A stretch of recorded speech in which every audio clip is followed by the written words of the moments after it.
Louise's name's official. Oh, Shannon Louise Carpenter.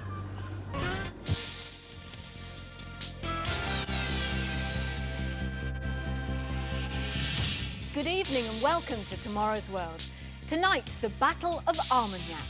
One Frenchman's crusade to persuade the villagers of Armagnac to abandon their ancient methods of making brandy in favour of the latest in high-tech distilleries. From New Mexico, the secret Star Wars laser that's now giving us remarkable pictures of the far reaches of the universe. And Maggie Philbin makes a special return to Tomorrow's World. 2 years ago, she was told she was at risk of developing the bone-wasting disease, osteoporosis. Tonight, a new type of bone scanner tells her whether her condition has worsened. But first, from Cambridge, a tale of intrigue and espionage, featuring the mysterious Lola Velasquez.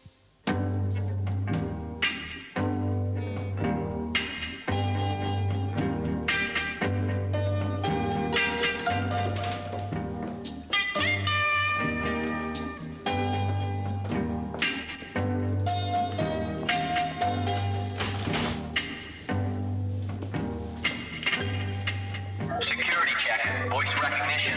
Please state your name. Lola Velasquez. Hand geometry and fingerprint scan. Please present your right hand. Iris recognition. Please present right eye. Access denied. You play game up. It is only me, but I could have been a spy with an evil plan. And for years, security organisations have been looking for a foolproof way of identifying people. Now, scientists believe that the key to identification is biometrics, physical characteristics that are unique to each of us. They've experimented with fingerprints and with the shape of your hand. But now, one scientist believes that the ultimate biometric is here. The key point about the iris is the complexity of its pattern. It's a random pattern whose statistical complexity can be measured in terms of the number of degrees of freedom or forms of variation that it has. And that's what's unique about the iris. It has many, many more forms of variation than any other feature of the body. Dr. Dorgman has developed an iris identification system. The patterns in every iris are unique. That alone isn't enough. Unique patterns can easily be copied. The key element in making this system foolproof is that the iris pattern, as well as being unique, is constantly changing. Now, fingerprint analysis relies on fixed patterns, and so you could gain access using a latex glove or even the severed hand of a security guard. But a dead eyeball could never fool this system. You can easily confirm that this is a living tissue, not just a photograph or, like with a dead hand or whatever, because the sphincter muscle that forms the pupil of the iris is always oscillating a little bit, even when the light level is steady. By reducing the complexity of the iris to a relatively simple mathematical code, Dr. Dorgman's computer can search through 10,000 irises in 1 second. This is a very primitive prototype here. It's just kludged together from old bicycle parts, a camera, and a lampshade. But if you'll just put your eye up to the lens, look into the camera. Thanks, that's great. The recognition program is already running. It's looking for your iris and trying to find a match to its database. Because you're not enrolled yet in the database, it doesn't come up with any match. It just keeps searching. So I don't exist as far as this You don't exist as far as the system. You exist, though. You must surely exist. That's right. I've been enrolled already. Well, can we check you? Sure. It should just call out my name after I get into focus. John Dogman, left eye. The imposter odds are 1 in 10 to the 30th. So what are imposter odds? The imposter odds is the probability that a match of that quality could arise just by accident or by chance from anybody else. Now, that probability was 1 in 10 to the 30th for that particular match. That's a bit meaningless because there are only 10 to the 10th people on the planet, and hence only 10 to the 10th potential imposters. But still, in a mathematical sense, that's the confidence level associated with that particular match. Dr. Dorgman's iris scanning system may seem like some big brother fantasy, but now it's been taken beyond the prototype stage. Meet Iris Scan 2. These units are already in production, and from next month you'll be able to buy one of these eye-catching little numbers for real. In fact, hundreds of orders have already been placed. But who's buying them? Well as the US military, the FBI and the CIA, the banks are interested in Iris Scan. They want to link this system with credit cards. So, in future, when you use your card in a shop or in a cash machine, something may be looking very deeply into your eyes.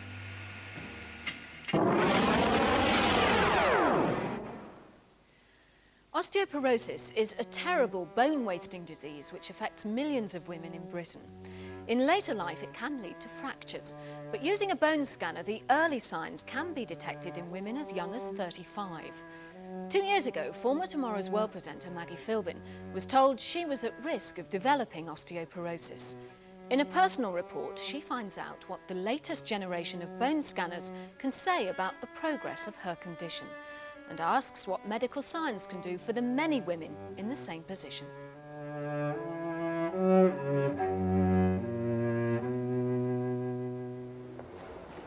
Two years ago, I was shocked to discover, quite by chance, that my bones were too thin. Today, I've come to Bath for a detailed bone scan to find out if I'm heading for osteoporosis. My first encounter with this disease was back in 1985 in the Tomorrow's World studio. And when I introduced the item, I talked about the millions of women who suffer from osteoporosis as them. It never occurred to me I might be at risk myself. It's usually these bones, at the wrist and the hip, which break. And it's as many as 1 in 4 women who will develop osteoporosis, and for them, old age will be truly miserable. Unfortunately, most of them don't realise they're at risk until their first fracture, by which time it's too late to do anything about it.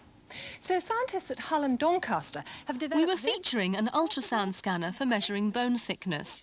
Ironically, it was Judith Han who tried it out, and her bones were shown to be perfectly healthy.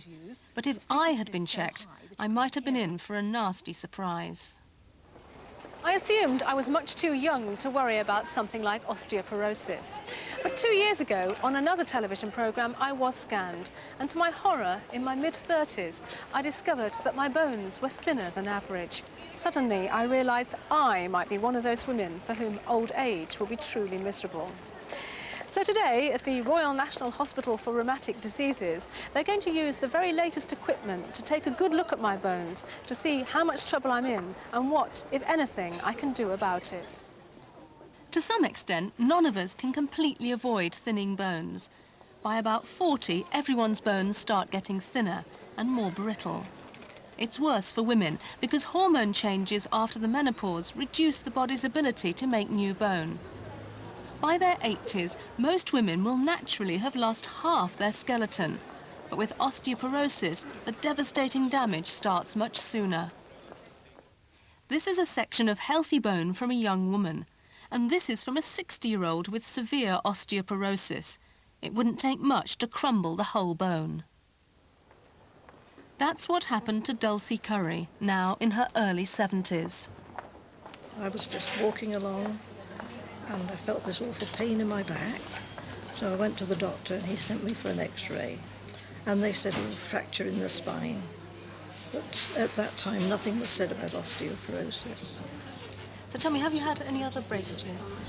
Yes, in January, I either sneezed or coughed or blew my nose too heavily, I don't know which. But I cracked a rib. Just by sneezing? Just by sneezing. Sadly, by this stage, nothing can be done to reverse the damage. Physiotherapy helps prevent further fractures, and there will be new drugs available that can slow down the rate of destruction. But drugs to rebuild bone are still a long way off. For the moment, early detection seems to be the only hope, because if you find out soon enough, before you start getting fractures, there may still be time to do something. Relax, and let your legs relax. Well, this really is the moment of truth. In just 3 minutes, this new X-ray machine can get a picture of my entire skeleton and work out the density of every important bone of my body. So there'll be a few strange noises and probably feel quite a strange sensation. It's coming up to your pelvis. That's the end of your scan. If you'd like to sit up, you can have a look at your skeleton. So that's me. How strange. Because of course, it may seem a very obvious thing to say, but I've never seen myself as a skeleton before, and that is a little unsettling. It is, isn't it? It's the thickness of my hip and spine bones that'll give the best prediction of later fractures. Well, first of all, the good news is that you have normal bone density in the spine. Your hip bone density is low, and that's the bad part of it, because it suggests that you run a high risk of fractures in the future. The detailed measurements show that in the crucial load-bearing areas of my hip, there's already some significant thinning. Is there anything I can do about this? Well, there are a few things that you can do to modify the risk of further bone loss, and one is to make sure your calcium intake is about 1,000 milligrams a day, and this can be achieved by half a pint of milk, a carton of yogurt a day.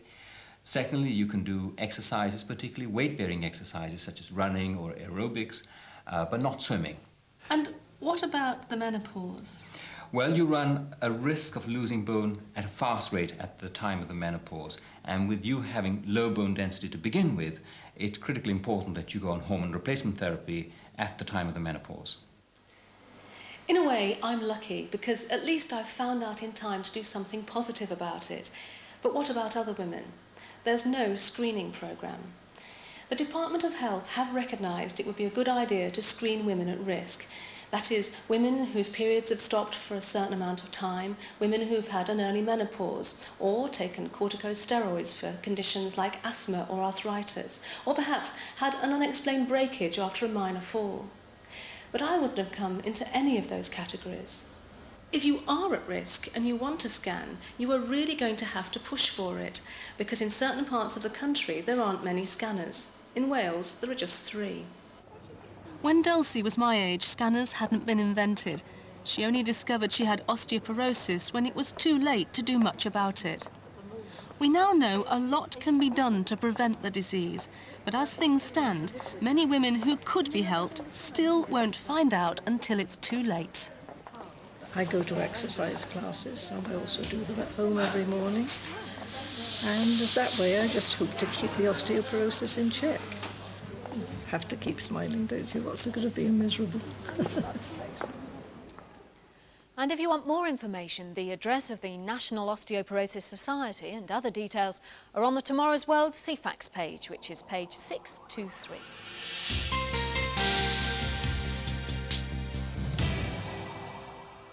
During the 80s, the American government went all out to develop its new generation of Star Wars weaponry. But now that the Cold War is over, what's happened to the giant laser beams that were meant to identify and destroy enemy missiles? Shahnaz Pakravan reports from a military base in New Mexico, where one spectacular piece of Star Wars hardware is helping to examine the far reaches of the universe.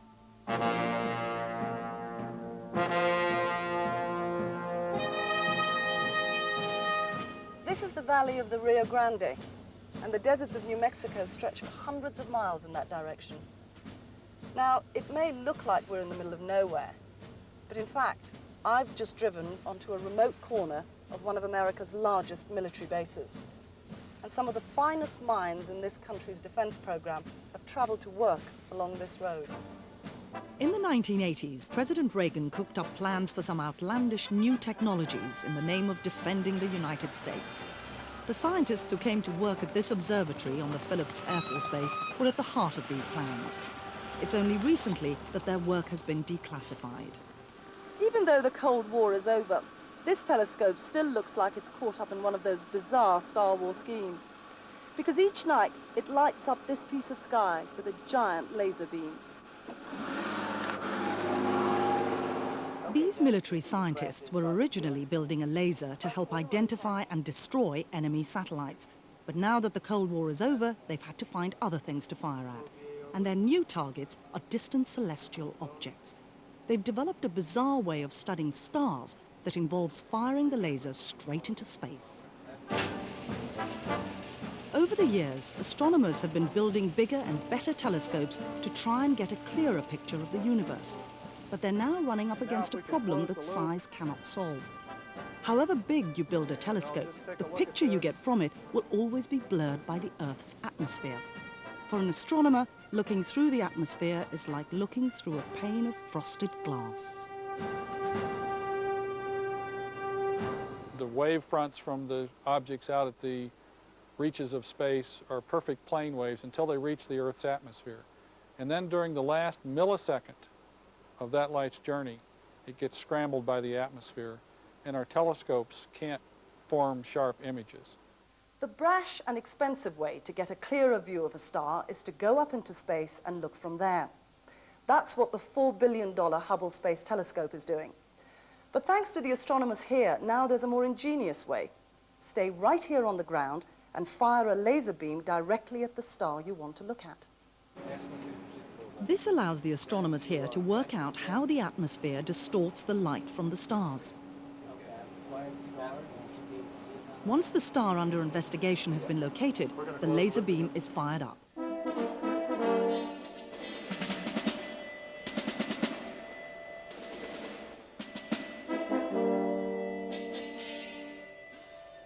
The beam lines up with the star and 24 kilometers up creates a faint spot of light in front of it. They've taken to calling it their artificial star.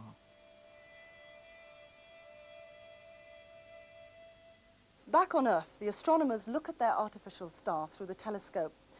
Its image travels all the way through these mirrors and lenses. Now, it's too faint to see with the naked eye, but it can be detected by this super-sensitive camera. What they see is, of course, distorted by the atmosphere, but since they made the spot in the first place, they should know exactly what it looks like without the distortion. If they then adjust the telescope so the image of the artificial star is made sharp again, the interference of the atmosphere is automatically cancelled out. And because the light from the real star behind it travels through exactly the same piece of atmosphere at precisely the same time, they end up with a sharp image of the real star too. At the heart of the telescope is a flexible mirror, a mirror that actually bends and flexes, and that's what compensates for the atmosphere. Computers continuously examine the blurry image of the artificial star and then move the surface of the mirror by minute amounts to correct it. The process is called adaptive optics. This is the live image of a star at the focus of our telescope, and you can see what the atmospheric turbulence is doing to it. It's all blurred and broken up and moving very rapidly. And what we will now do is turn on the adaptive optics to try and correct this distortion. So if we can close the adaptive optics loop, now you can see the light is brought to a bright central core as the deformable mirror corrects the distortion in real time. This is a group of stars called the trapezium. The image on the left is without adaptive optics, so it's as it appears in a normal telescope. The image on the right is corrected with our laser beacon adaptive optics. And the interesting thing about that image is it shows a lot of new stars being formed that are not otherwise visible.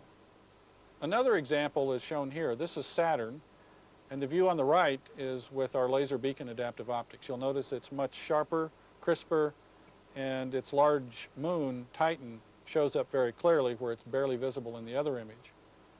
A few days later, we took this image, and it has one of the minor moons, a small moon, about the size of Britain, actually, and we can actually see its shadow on the surface of the planet. One of the things that adaptive optics will allow us to do is look back further in time, toward the edge of the universe. With adaptive optics, we'll be able to see things like how galaxies have evolved, how they have formed right after the Big Bang. Dr. Fugate's current telescope can obtain pictures that are almost as clear as the ones taken by the Hubble Space Telescope. But perhaps inevitably, he's in the process of building a bigger telescope with a more powerful laser that will, he says, be able to take better pictures than Hubble. And here's the surprise. Dr. Fugate's new telescope will cost just $30 million, a drop in the ocean compared with Hubble's $4 billion. If the military's new role is to save America money, then the Cold War must really be over.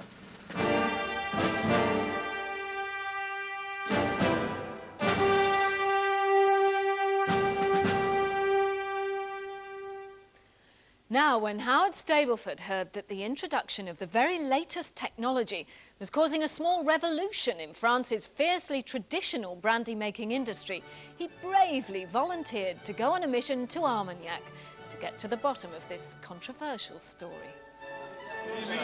Il ne représente pas heureusement toute la France, mais quand même.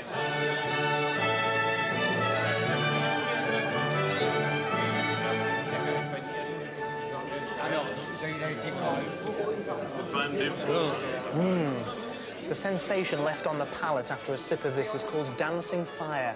It's the distinctive flavour of a good Armagnac, proudly claimed to be France's oldest brandy. Records date back to the 15th century. It's 200 years older than its famous rival cognac. Well, tonight I'm a guest of the Compagnie des Mousquetaires de l'Armagnac, which is like a guild of Armagnac producers.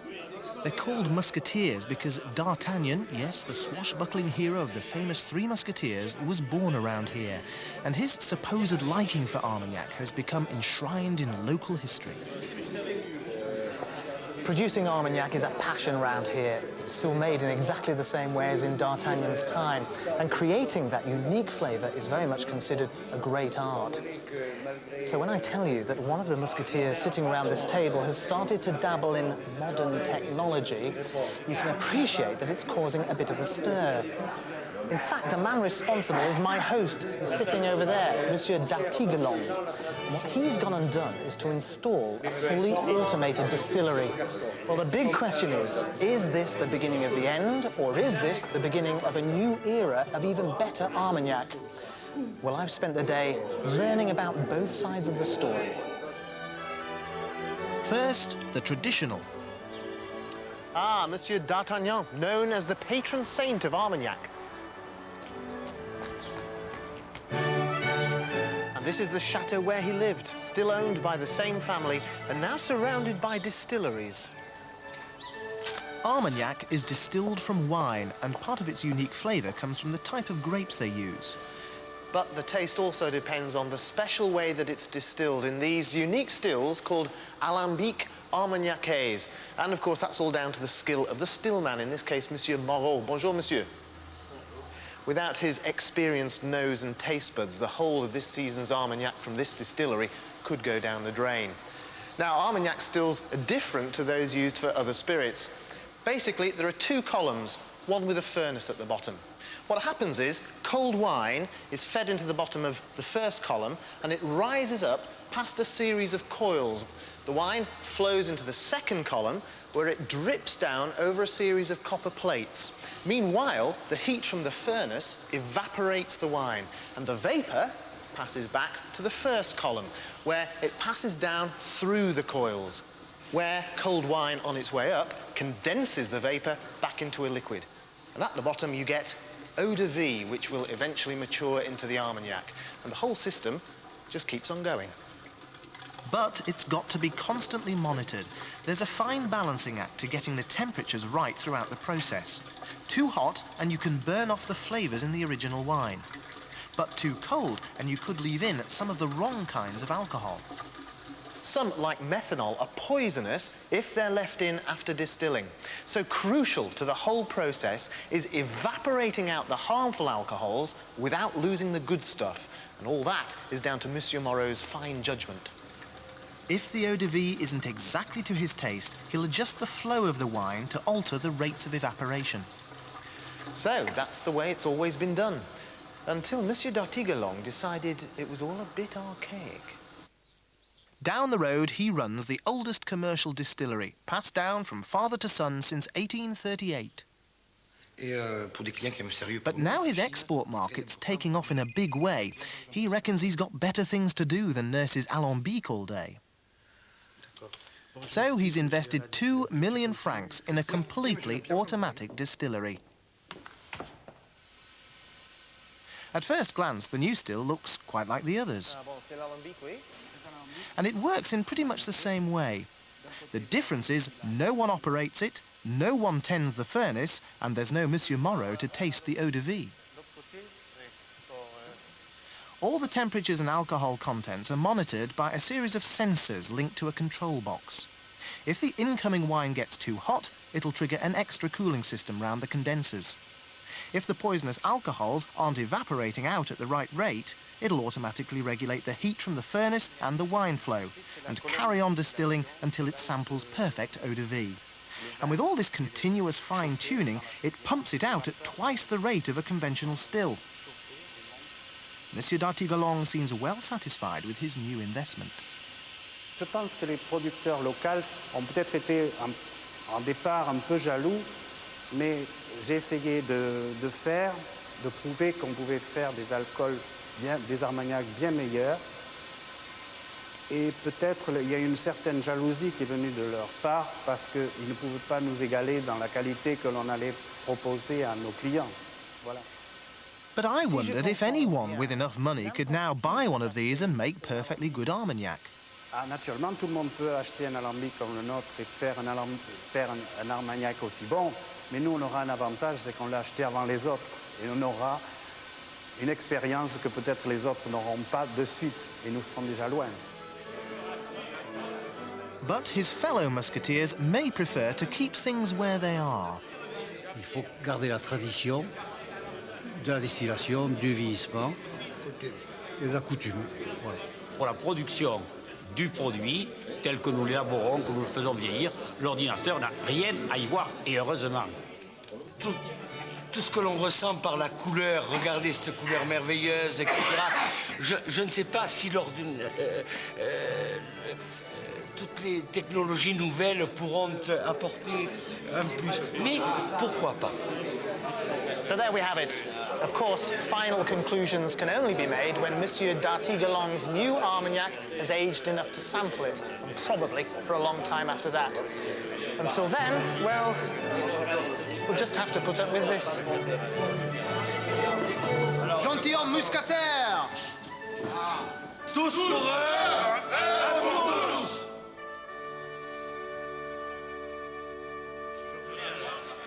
It's a tough job, but somebody's got to do it.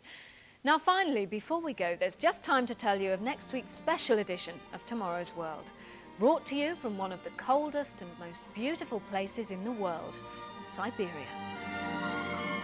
In the spectacular Altai Mountains, an archaeologist has discovered a 2,500-year-old ice maiden in a frozen grave. Howard follows the body to Moscow, where forensic techniques will help find out what this mysterious woman from the past really looked like. In the coldest city in the world, Yakutsk, Shahnaz visits the Institute of Eternal Frost and a laboratory carved out of frozen ground. She meets the scientists who are trying to figure out what global warming will mean to Siberia. And on the frozen surface of Lake Baikal, Howard sees how the British Army are helping a Siberian biologist save a rare species of seal from a devastating virus. So join us next week for Tomorrow's World in Siberia. Until then, goodbye.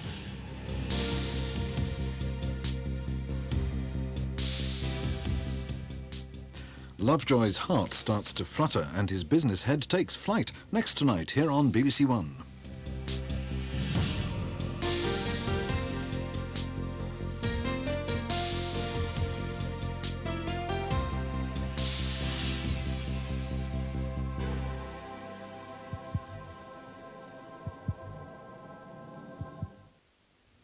Welsh valleys and Australian mountains provide the terrain for BBC2's Top Gear Motorsport, starting in a minute. A good night definitely on the cards this Saturday. After Big Break, Superman at 6:20 does his bit for law and order, and Lois now just one step away. He's a lot like you. Sorry. The truth will out at 7:10. It's confession time. I'm going to use this toothbrush to brush the dog's teeth. This week's jackpot, an estimated £17 million in the National Lottery Live at 8:10. Then in Bugs at 5 past, virtual reality. No picnic when it comes to the real thing.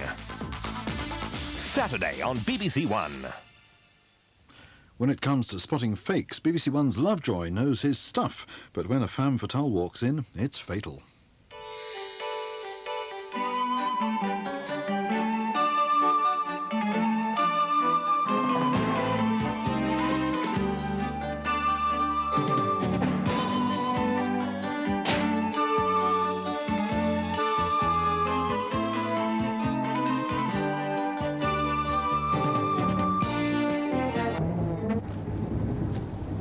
fields of